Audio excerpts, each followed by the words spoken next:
sejam bem-vindos a mais uma aula. E que bom foi essa semana que a gente pôde se ver, né?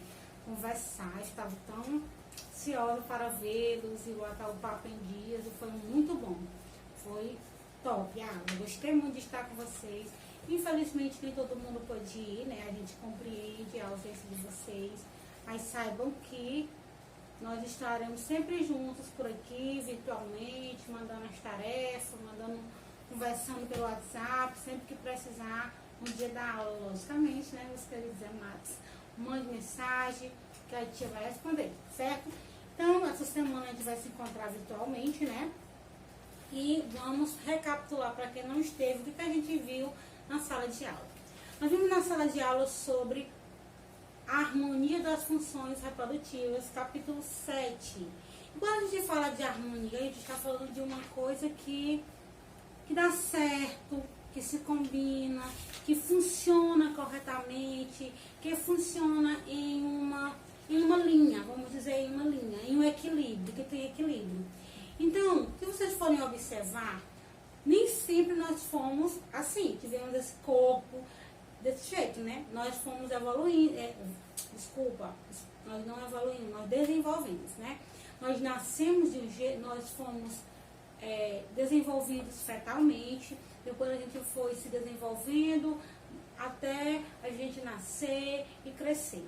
Então, o que leva o nosso corpo a mudar, a ter mudanças? O que leva o nosso corpo a ter mudanças são os hormônios, certo? Então, os hormônios são responsáveis pelas mudanças do nosso corpo. Mas o que é mesmo hormônio, professora? São substâncias químicas secretadas por uma gônada. O que são gônadas, que a gente viu na aula? Gônadas são estruturas ovais onde são produzidos os hormônios. Quais são as gônadas masculinas? Testículos. E elas produzem que hormônio? Testosterona. Quais são as gônadas femininas?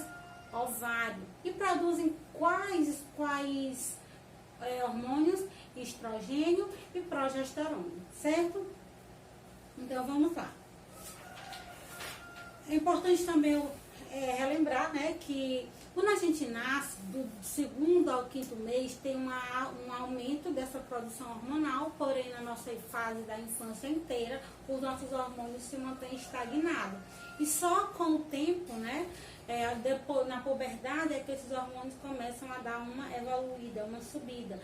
E são eles que vão ser responsáveis pelas características do nosso corpo, que é aí onde entra. Nós temos características primárias e características secundárias. As características primárias são aquelas que fazem com que a gente consiga se desenvolver, né? A característica primária são aquelas que fazem com que a gente seja identificado como gênero feminino ou masculino, que dá para saber desde lá por volta da 12ª a 15ª semana de gravidez, já dá para descobrir se o bebê é do sexo masculino ou feminino, que é o que vai dizer, se você é menino, você vai ter órgãos reprodutores masculinos, um pênis e testículos, né, externamente, que dá para ver, porque por dentro tem várias estruturas. Se você é menina, você vai ter a vulva, né, com seu canal vaginal e suas estruturas externas também, e vai dar para saber se você é menino ou menina. Só que quando o bebê nasce, vou até usar o exemplo que eu usei na sala de aula. Quando o bebê nasce, se ele tiver vestidinho, com roupas iguais, sem nenhum acessório, você tem como descobrir se ele é um menino ou uma menina? Não tem. Por quê? Porque o que faz o nosso corpo mudar são hormônios. E na fase da infância, os hormônios se mantêm em uma linha reta. Eles não alteram. Então, o que vai acontecer? Quando a gente está na puberdade, os nossos hormônios começam a despencar, a aumentar. E eles vão começar a atribuir características a nós. Meninas vão começar a ter características femininas, vão crescer os seios, aumentar o quadril, afinar a cintura, aumentar o bumbum, aumenta nas pernas, começa o tecido adiposo de gordura nas meninas são maior que nos meninos, até porque a gente vai ter mais local para essa gordura aí, né? As pernas, pro bumbum, pro seio, então nós temos mais tecido adiposo. Já os homens começam a crescer o pomo de Adão, né? O famoso gogó, começa a largar os ombros, os meninos, vem com a voz assim, as suas cordas vocais começam a, que não se usa mais esse termo, agora pregas vocais, começam a engrossar, começa a ter mais pelo externo, né? Assim, mais nos braços e tal. Então, isso são funções hormonais, dos hormônios, que vão começar a nos dar características distintas de menino e de menina, certo? Outros hormônios muito importantes que devem ser citados aqui, né, são os hormônios luteizante e o hormônio folicular estimulante, FSH e LH. E quais são as funções desses hormônios? O hormônio folicular estimulante, o FSH, na página 128, eles são hormônios que irão estimular o amadurecimento do folículo. Por quê? Porque o ovário, você ainda não sabe, o ovário, que são as gônadas femininas, ela é onde produz os hormônios, mas é lá também onde é produzido o óvulo. O óvulo, que é a célula reprodutora feminina, que ao ser fecundada pelo espermatozoide, irão formar um ovo e dar origem a um bebê, certo? Então, o que faz esse óvulo ser liberado é quando tem o rompimento do folículo lá no ovário, certo? Então, esse folículo vai se romper e vai liberar o óvulo. Então, o amadurecimento desse folículo, para que ele venha a ser rompido, se dá graças ao hormônio FSH. Toda menina já nasce com ovocitos, pré-óvulos, né? E os óvulos estão lá dentro do ovário, mas imaturos, não se desenvolveram, né? Não estão preparados para a reprodução. Já os meninos, não. Eles não nascem já produzindo espermatozoide. Só vão produzir espermatozoide na fase da puberdade. E o que faz esses hormônios amadurecer, o que faz essas células amadurecerem nas meninas é o FSH. Já nos meninos, ele faz com que haja o nascimento dos espermatozoides, certo? Aí depois tem o hormônio luteizante, que é o LH, que é o hormônio que aumenta a produção hormonal. Então, esse hormônio ele vai aumentar muito na fase da adolescência, que é quando a gente vai passar a ter mais características, é onde a gente vai começar a sentir estímulos e desejos pela outra pessoa, a vontade de estar com a outra pessoa. Então, isso é graças ao hormônio LH, certo? Eles são responsáveis pelas características secundárias. E aqui tem uma atividade na 126, né, que quem não estava na sala, faça a atividade e manda para a gente poder conversar. E na página 127 nós vamos começar falando sobre sistema genital.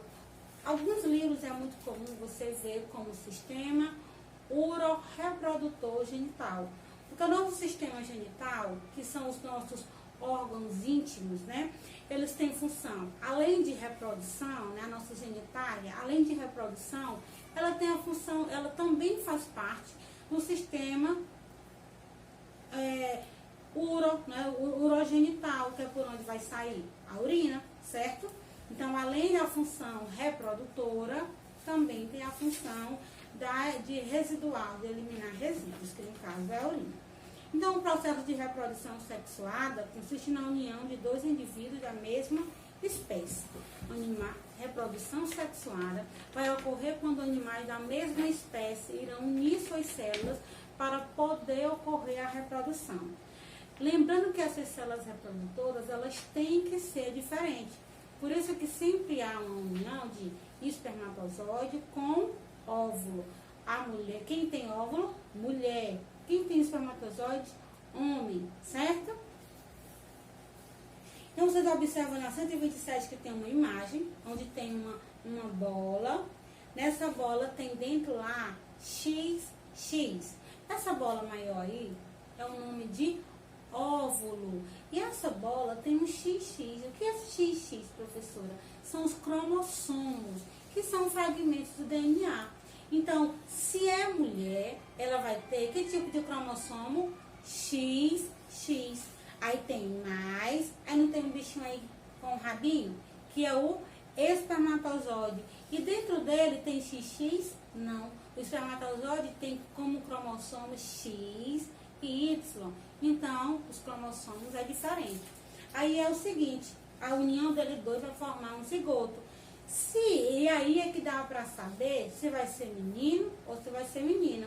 Se com essa fecundação a mulher mandar um X e o homem mandar um X, o bebê vai ser o quê? Menina, porque vai ser XX. Mas se nessa união de óvulo e espermatozoide a mulher mandar um X e o homem mandar um Y, ele vai ter o quê? Um menino, porque vai ficar XY, certo? Entretanto, para que a fecundação seja possível, existe a gametogênese. O que é a gametogênese? É a parte em que vai ocorrer a produção dessas células reprodutoras do espermatozoide e do óvulo. Onde a gente vai ver lá na página 129, gametogênese. Eu quero que vocês façam um mapa mental sobre gametogênese, combinado? Vocês vão fazer a gametogênese feminina, que é a ovogênese, e a gametogênese masculina, que é a espermatogênese. Então, vocês vão observar lá na página 128, lá tem a gametogênese, e na gametogênese tem onde que é produzida a célula reprodutora masculina? No testículo. Em cima do testículo parece um chapéuzinho que está em cima do testículo. Eu não vou me arriscar a desenhar aqui, mas não presto não, viu, gente? É só para dizer que eu não dei a aula no branco. Agora que fazer um testículo, dizendo eu, né? Se vai prestar, só Deus sabe. Então, é uma gônada, né? E de cima dessa gônada, ou se eu tivesse um pincel rosa, não era bom. Em cima dessa gônada, vai ficar, vou fazer com azul mesmo, vai ficar como se fosse um chapéu. E esse chapéu, nossa, que lindo, meu Deus do céu, eu, professor, que sabe desenhar. Em cima desse chapéu, né?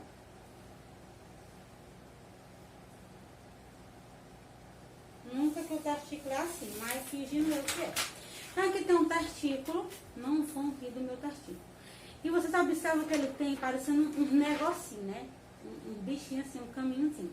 Que são os túbulos semíferos, que é onde produz o espermatozoide. Nesses túbulos vai o espermatozoide, ele vem para essa parte azul, que é o epidídimo, que é onde o espermatozoide vai amadurecer. A parte lilás é o espermatozoide, aí essas ondinhas aí os túbulos semíferos, que é onde vai ser produzido o espermatozoide, que vão conduzir eles até essa partezinha azul, que é o epidídimo, onde eles irão amadurecer. Então, como que ocorre o processo da produção? Dentro do testículo vai haver o quê? Vai haver a produção da espermatogônia. A espermatogônia vai ser uma célula com 46 cromossomos. Se é homem é o quê? Se é homem é X, Y. Se é homem ele é XY. E ele vai ter 46 cromossomos, que são 23 pares de cromossomos, né? Não são 2, então vai ter 23, que somando dá 46. Então vamos lá, entender. Essa espermatogônia, ela vai começar a aumentar de tamanho. Observa aí na segunda, que ela já ela aumenta de tamanho. Continua com 46 cromossomos, XY, que eu vou chamar de espermatocito primário. Depois que ela aumentou de tamanho, ela vai fazer, sabe o quê? Se dividir, que eu chamo de divisão, primeira divisão meiótica. Então, eu tinha uma célula grande com 46 cromossomos e agora ela vai fazer o quê? Ela vai se dividir, ela cresceu tanto e se dividiu. Se ela se dividiu, ela vai ser agora como, professora? Ela vai ser uma célula XY com 23 cromossomos de um lado e uma célula XY com 23 cromossomos do outro lado. Então, agora ela vai ficar assim, certo? Que aí eu vou chamar de divisão meiótica secundária. Primária, desculpa. Depois que essa divisão meiótica primária aconteceu, vai acontecer agora a secundária, que é quando uma única célula, essa célula aí, no caso a 23X, ela se dividiu, se tornou em duas, e a Y também se tornou em duas. Então, essa segunda divisão meiótica, que é o final, vai dar origem a 4 espermatozoides, 2X, 2 e 2Y. Então, quando em uma gravidez gerou uma menina, é porque o espermatozoide que conseguiu fecundar o óvulo foi o X. Quando em uma gravidez o bebê é menino, é porque o espermatozoide que fecundou o óvulo foi o espermatozoide Y, certo? É que tem a ovogênese. Como é a ovogênese, professora? A ovogênese é o processo em que vai acontecer a produção do óvulo, certo? Então, temos um ovário. E nesse ovário, nós temos um ovário, né? Aí lá no ovário vai começar a ocorrer a produção. Meu Deus, que ovário lindo. Dentro do ovário vai começar a produzir o óvulo, certo? Então, primeiro vai ser produzido o ovocito, certo? Então, temos um ovocito.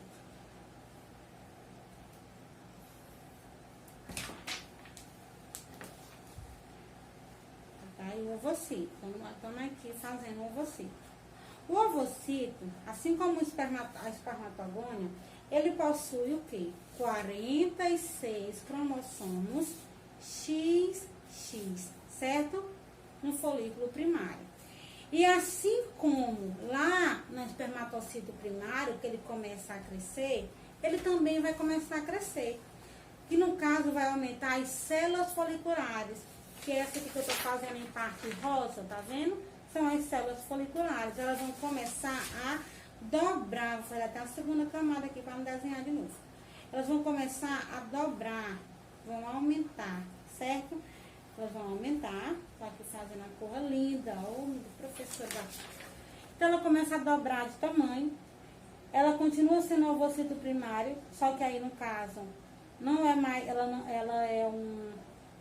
não é mais folículo primário, ele está em crescimento. E depois, o que vai acontecer?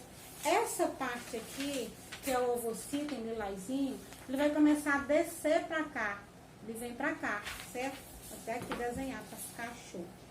Ele vai começar a crescer de tamanho. Aí o ovocito, ele vai vir pra extremidade, certo?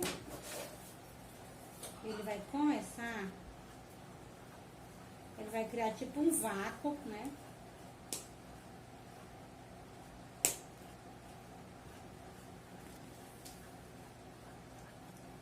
Sabe desenhando. Ele vai vir para a zona inferior, ele vai baixar, certo? À medida que ele vai baixando, eu chamo de zona pelúcida. Ele vai baixando para a zona pelúcida. E é onde vai ocorrer a primeira divisão meiótica completa. Nessa primeira divisão, o ovocito ele vai secundário, que quando ele era primário, ele era 23 cromossomos. Se ele vai se dividir, ele vai passar a ter quanto, gente? Muito bem. Ele vai passar a ter 23 cromossomos, certo? Então, na primeira divisão meiótica completa, o ovocito secundário vai começar a ter 23X no folículo maduro. E, no caso, vai formar o primeiro corpo polar. E é essa parte aqui, vou mostrar para vocês verem, que está na zona pelúcida, que vai se transformar em ovário, porque aqui ainda não é ovário, que é ovócito. Aí ela vai se transformar em ovários com 23X. Sempre X, só o homem que faz XY, certo? E aí, quando ele chegou aqui nessa parte, ele formou o segundo corpo polar, que acontece na segunda divisão meiótica completa, certo? Vocês observam aí no livro, na página 128, parece o sol, um monte de raiozinho indo em direção ao ovário, ao óvulo. Isso são vários espermatozoides tentando fecundar. E o que fecunda, né, o sortudo aí que fecundou, é que vai dar origem ao bebê. Lembrando que se for X, vai ficar X6, vai dar origem a uma menina. Se o espermatozoide Y fecundar o ovário, vai ficar ovário. O óvulo vai ficar XY, dando origem a um menino, certo? Vai ficar para casa para vocês fazerem um mapa mental da gametogênese, tanto feminina como masculina, certo? E um resumo que eu pedi para o pessoal fazer, que é dos componentes do sistema reprodutor feminino e masculino, ok? Então fiquem com Deus e até a próxima.